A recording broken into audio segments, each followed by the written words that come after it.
It's 2 a.m. in the morning, bitch. I'm feeling really thrilled. My heart is pumping, all the bloods all over my body. I just can't sleep. Hyper fixated on something really interesting that makes me feel fully awake right now. Soft solder jewelry making. And I feel so excited right now. I want to do it right now, but I do not have the ingredients right now. Now I'm having existential crisis in the middle of the night. I haven't posted in a while in my YouTube channel. So here I am. I'm doing my spiritual update. It's supposed to be something personal, but who cares? Who makes the rules? Who makes that rule that I cannot talking about something personal in my YouTube channel? And who make the rule that I cannot discuss or say something personal? This is what I do. If you do not like it, then just do not see it. Do not see this video. That's it. Oh, by the way, I just uh did my nails. It's a Kuromi team. I did it by myself. It's really cute. It's purple, my favorite color. As you guys know, maybe some of you know, that I was raised Muslim family, and I'm not claiming myself to be a Muslim anymore since like couple years ago. Some days I feel like an atheist, some days I feel like an agnostic. So it depends, I guess. There's a lot of time when I feel dissatisfaction. There's a lot of gaps, a lot of question that ha- has not been answered by most of the religion. Makes me feel devastated, makes me feel empty, and because I used to be growing up in high demand religion, and it's something that now feel more quiet, more void, but more calm, more nice, less anxious, less fear is something that I always wish I have. But also there is a lot of part that I feel make me confused. So I'm learning about new ideology. Is that the correct terms? I'm learning about Buddhism. I haven't going into a deep dive. I do know some of the core beliefs, the history about Buddhists and who is Buddha himself. As far as I know, Buddha is a regular person like us who live in castle, hidup di sebuah kerajaan gitu. I believe he is pangeran or king, I'm not sure. Agak lupa sih aku. But entah dia kayak gabut or something, akhirnya dia keluar dari istana gitu kan. Keluar dari istana dan ternyata dia melihat segala bentuk kesengsaraan di luar istana. Yang mana ketika di istana dia kan kayak dirajakan, semuanya disiapin gitu kan. Semuanya nyepak, semuanya glamour gitu lah. Begitu keluar dari istana dia melihat segala bentuk kesengsaraan. Dan itulah yang membuat si Buddha ini kayak woke pada masanya. The wokest person on earth pada zaman itu adalah si Buddha ini. And then dia berkelana, dia kayak membuang semua atributnya yang kayak gemerlapan kayak perhiasan apapun, membuang itu semua dan ya udah hidup sederhana, berkelana ke sana sini mencari pelajaran hidup di tengah masyarakat yang penuh kesengsaraan itu.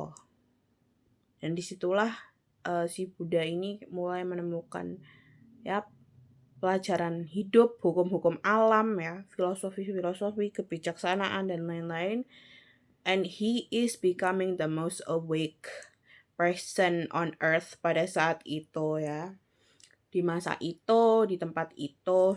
Dan yang aku pelajari lagi juga Buddha itu bukan agama tapi lebih kayak cara hidup gitu. Pedoman hidup, blueprintnya kehidupan gitu, kayak spoiler, visi misi. spoiler kehidupan kayak gini nih. Kalau kamu berbuat baik nanti kamu akan dibalas kebaikan, kalau kamu berbuat jahat akan dibalas kejahatan, ya something like that.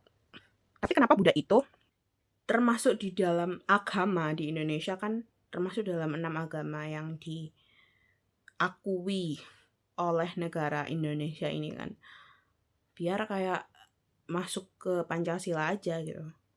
Aslinya kalau kita mendalami Buddha dan kayak konsepnya Buddha itu sebenarnya kayak fokus Buddha itu memang bukan konsepnya, nggak seperti agama-agama mayoritas yang dikenal orang-orang pada umumnya, seperti kayak agama-agama Abrahamik. Caramu menjalani kehidupan, jangan mencuri, jangan berbohong, do not do sexual conduct. Sebenarnya Buddha itu kayak nggak menuntut kamu untuk percaya sama Tuhan apa enggak. Karena Buddha sendiri tuh bukan Tuhan, bukan sosok Tuhan. Ya, Buddha sendiri itu adalah manusia yang bisa melihat sesuatu yang manusia lainnya itu nggak bisa lihat. Dia ini sangat woke, very woke, wokeness. Buddha adalah orang yang woke pada masanya. Aku sih melihatnya seperti itu ya. Kalau melihat orang-orang Buddha menyembah patung itu sebenarnya salah. Bukan kayak gitu. Yang aku pelajari adalah Buddha itu sebenarnya kayak hanya menghormati patung. Hormat sama bendera gitu. Kayak bendera kayak gitu kan, kamu nggak menyembah bendera, kamu menghormati bendera, ya udah sama kayak gitu. Orang Buddha hanya menghormati patung. Kayak ya hello bestie, ya aku hormat banget sama kamu, aku kayak thank you ya sudah mengajariku pelajaran-pelajaran hidup kayak gitu. Sebatas itu aja sih sebenarnya. Jadi kalau ada yang bilang orang Buddha itu menyembah patung tuh kayak salah. Itu sih yang aku pelajari dari TikTok orang Buddha. Jadi Tuhan orang Buddha siapa gitu kan. Ini kayak pertanyaannya gitu. Ya intinya gitu. Intinya jangan terlalu terbawa konsep oh Buddha ini agama. Jangan terlalu terkekung di bubble agama Abrahamik, karena nggak kayak gitu ya. Nggak semua kepercayaan tuh kayak Abrahamik konsepnya, nggak semua kepercayaan dan ajaran itu konsepnya seperti agama Abrahamik. Kayak gitu aja sih kata gue. Ya aku kasih analogi yang juga famous, analogi yang cukup famous untuk mengerti lebih paham Buddha itu seperti apa. Misal nih ya, ada skenario mobilmu mogok di tengah jalan. Ya, kalau pola berpikir, konsepnya atau pola berpikir orang-orang agama Abrahamik, ya, Islam, Kristen, kalau berada di situasi mogok, ini hanya analogi ya, bukan literal, bukan sebenarnya analogi. Kalau agama Abrahamik kayak oh my god Tuhan, ya Tuhan, oh my god mobil gua mogok, gue bakalan dibantu gak? Lu bantuin gue gak Tuhan? Please. Apa yang akan dilakukan ya sama yang di atas? Bakalan bantuan seperti apa yang akan dikerahkan oleh yang di atas untuk membantu situasiku yang mobil mogok yang ini? Gimana ya? Oh my god. Apakah ada orang lain yang bisa membantuku untuk menyelamatkan mobilku yang mogok ini? Aduh gimana dong? Kalau mobil mogok kan aku jadi gak bisa kemana-mana, aku harus telat menghadiri acara ini gitu, misalnya kayak gitu. Nah, kalau agama Buddha, analoginya itu adalah oke, sekarang mobil gue mogok. Yang harus gue lakuin pertama adalah Google, cari bengkel terdekat sini. Bengkel terdekat dari sini. Oh, udah nemu nih, caranya 500 meter dari sini. Jadi gue harus ke sana. Sudah ke sana, jalan ke bengkel. Bang, mobil gue mogok di sana. Ayo dong, tolong bantuin aku gitu. Dan bantuin ke sana, terus kayak ya udah, Akhirnya dibantuin sama abangnya, mobil lo beres deh gitu. Jadi maksudnya gimana? Kesimpulannya adalah kalau Buddha ini tuh lebih fokus ke dirimu sendiri. Ketika dihadapkan oleh ada masalah, kesengsaraan, hambatan, rintangan, sebuah fenomena, fokusnya ke dirimu sendiri. Kamu harus ngapain? Action oriented. Itu fokusnya di situ. Ya. Mau kamu percaya Tuhan apa enggak ya? Yo gak ngerti sak karep-karepmu gitu. Karena di sini lagi Buddha bukan Tuhan.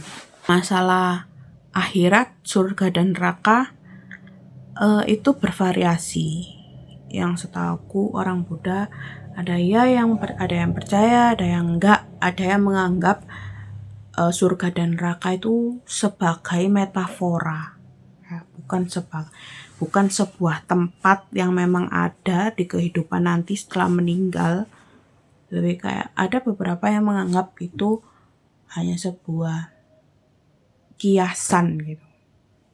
Nah, surga atau nirvana itu adalah saat kamu nggak menghadapi kesengsaraan gitu. Ada yang memaknai surga atau nirvana itu sebagai kayak, oh ya ketika kamu udah mapan atau kamu udah nggak miskin lagi, kamu tidak perlu menghadapi kesengsaraan ini, ya itu yang disebut surga. Ada yang menganggap seperti itu, tapi mungkin juga ada yang menganggap bahwa surga itu adalah sebuah tempat yang kamu tinggali ketika kamu sudah melakukan banyak karma baik di dunia ini, nanti kamu ya akan pergi ke surga, sebuah tempat setelah kamu meninggal.